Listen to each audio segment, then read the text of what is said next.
What if I told you that the virus warning that just appeared on your screen could corrupt your entire computer? Oddly enough, the alert did appear out of nowhere, so honestly, could it even be real? If not, then it could be what we call a technical support scam. Let's talk about it.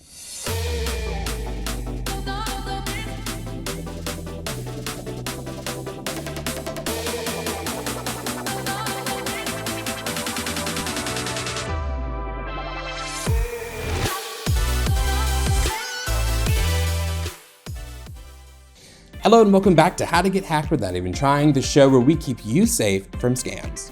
So you've encountered a warning on your computer screen insisting that your device is infected or about to be infected by a virus, and the message urges you to call a particular customer support number in order to find a solution. Well, chances are you have stumbled upon what is called a technical support scam.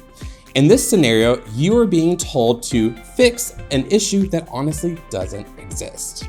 Oftentimes, computer users will find themselves facing these types of alerts by visiting suspicious websites that harbor or contain the scam. Typically, these types of websites are only found at the obscure corners of the internet and typically have a homemade appearance, so there are signs that the website could be a little scary. But rest assured that these types of technical support scams cannot be found on prominent websites such as Amazon or Netflix.com. However, what you will find among several different common websites are what we call pop-up ads. These ads appear on your screen typically right as soon as you visit the website and are usually advertising a service or some type of item, or even displaying the site's terms and conditions. In this case, there's generally a straightforward approach to closing out the ad and resuming your browsing. However, malicious websites will exploit this feature and send you fake alerts that typically read that your device has encountered a virus and that you must call the technical support line in order to solve it. At the end of the day, this is a fake alert.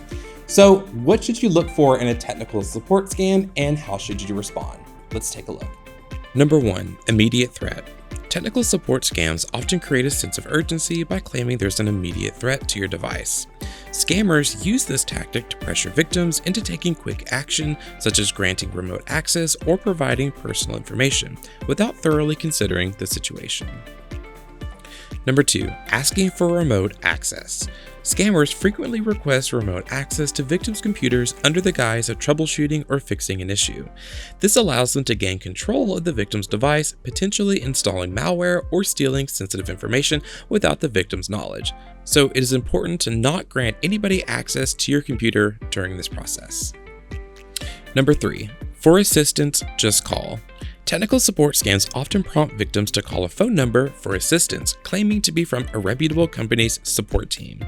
However, these phone numbers typically lead to scammers posing as technical support representatives who employ various tactics to deceive and defraud unsuspecting individuals.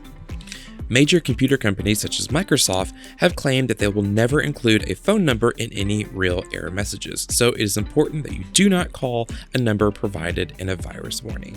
With all of this being said, ideally your first step should be to find a way to close out of the alert, thus effectively ending communication immediately. However, in some situations, the alert may be so severe that you are unable to do this. In that case, you may consider forcing your device to shut down or restart. Once your device has rebooted, I encourage you to quickly run a security scan and ensure that your device is up to date so that all of its protections are current. That is all for this month's episode of How to Get Hacked Without Even Trying. Again, my name is Dalton, and until next time, stay cyber safe.